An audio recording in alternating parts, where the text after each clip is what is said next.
Ask George is brought to you in association with International Cricket Tours. ICT are specialists in cricketing holidays with a personal touch. So if you're looking at going to New Zealand, Australia or Sri Lanka this winter, look no further than International Cricket Tours. This is the Oval. This is George. And this is Ask George after day one. Mike asks, Atkinson aside, I'm feeling aches and pains. Atkinson aside, how poorly have England bowled today? They had a very poor day, you're right. Really odd day. Yeah. I don't quite know what to make of it, but I was trying to think of a time they've bowled as poorly, actually, and in a test match. And not just as poorly, but as poorly when conditions should have put things in their favour. Well, Lord's 2014 sprung to mind, where it was green and they went short against India. And Sydney 2013 sprung to mind, or start of 2014 sprung to mind, where actually Boyd Rankin had a day a bit like Jamie Overton's day, where very good cricketers didn't do themselves justice. Painful to watch. That was when he got cramp, wasn't it? No. Wasn't it? Sort of. That's what they said it was initially, but it was much worse injury than that. Yeah. And you know, I don't know that he played for England again. I think he played Test cricket for Ireland and obviously had a very good career. But some people, that's the only time they'll have seen him, and they won't realise what a ferocious, mean, nasty fast bowler Boyd Rankin could be. And maybe it's a bit the same today with Jamie Overton. I mean, he clearly... he had a rough old day, and so did Josh Tongue, but he redeemed himself with bowling 2 unplayable balls. But Lord Almighty, he bowled some tosh in between. But Gas Atkinson, as you say, bowled well.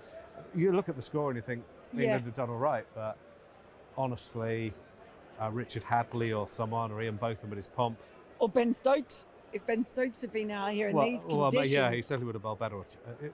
You know, I think that a really good bowler like that, I'm not sure that India would have scored 150. I think it was that difficult. Yeah, I agree. We were saying that up there, that it was the sort of day you thought you might be writing about, you know, the conditions being perfect and someone coming in and just absolutely tearing through and getting 6 or 7 wickets in an unplayable spell. But there were basically a few unplayable balls, but it was hard to watch, man.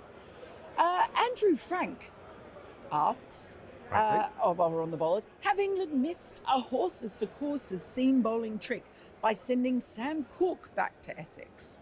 Yes, I think they probably have. I mean, it's easy to be wise after the event, isn't it?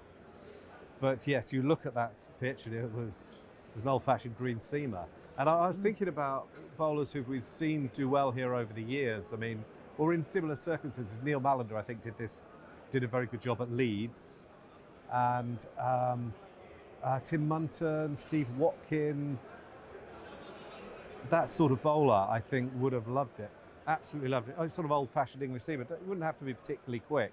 You just needed to hit a line of length and let the ball nibble, be patient, bowling good areas. So yes, I think they did miss a trick. And yes, Sam Cooke might have been just the job. And it's a bit of a shame that they moved on from him, isn't it? They've made judgments. But they've picked the attack, or the second string attack, that might have worked really well at Perth.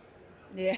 And the other thing is that they have not picked people who are in rhythm. I bet you I haven't checked the stats, but I bet you when they picked Watkin and Munton and those people who didn't play very many tests, Phil Newport, I bet they have bowled hundreds of overs in county cricket. I bet they were hitting a length pretty much every ball. They knew exactly what they were doing. Again, they wouldn't necessarily be the bowlers for Perth, but they'd have nailed conditions like that. And we moved away from those basics in the game, haven't we? Tried to be a bit too clever, a bit too funky. And there's something to be said for new ideas and also something to be said for the old ones. It seems to be quite ironic that there are a number of bowlers who are sitting out of this test because they've basically bowled too much and they're either knackered or injured. And yet the bowlers who have come in with fresh legs have looked rusty as a farm gate. They have, apart from Gus Atkinson, who bowls with good pace, good skill, good consistency. I don't think he conceded a boundary till his 17th over. Yeah. And Chris Woakes didn't do himself justice either, but I think we'll talk about Chris Woakes in a little while. The Cricketers' award-winning team brings our subscribers news, features and insight on county and international cricket every single day. You can try us now by signing up for £1. Yes, you heard that correctly, just £1 at thecricketer.com/digital. Curran asks, wonder if he's any relation. There are Hello, a lot of hello, them. Sam. Hi, Sam. Glad to know you're watching. What was the worst call? Gill calling heads or his kamikaze run? I mean, you got 50-50 chance of getting it right on any coin toss, but there was 0% chance of that being a single ever. It's bizarre. It was so optimistic. It was like he had actually forgotten that Gus Atkinson was allowed to field. Well, he's got so much right this summer, but Yes. It was weird. He got that one run. Guilty. You can have that. Oh, God. Come on. We're both better than that. Are we? No. I don't know No, that not we at all. are. Yeah, that was bizarre. But it was the sort of thing, on a normal day, it would have felt like that was hugely significant. But then it might be. It might be, yeah. But yeah, it was weird. Things like that kept England in the game. I actually thought England had a wee bit of fortune today with things like that. And I still think India will be delighted. Yeah. I thought that they battled there, and to get a 50 in these conditions, I'm quite pleased for Karen there because he's obviously struggled a wee bit, and I think there's a really good player there, and to score runs in these conditions, that's pretty classy. It's a sort of thing where we don't know exactly where the conditions are going to go from now. It's the big question, isn't it? But if it's like this, that's the sort of day where you could imagine England being aggressive and having an almighty collapse. You could. You know, I just don't know whether there'll be indentations on the pitch because it was a wee bit damp. Yeah. And if there are, and they're baked in now, and they might just get rolled out as well, or whether that will make it difficult the whole way through. I don't think it's going to be easy for batting at any stage, but we'll see. We'll see. Richard Prue asks, looking at how unbalanced England look without Stokes, is it crucial, or it is crucial to have him for the winter, but if we were missing for parts, who is the most likely all-rounder for November? Cricketers like Ben Stokes come along.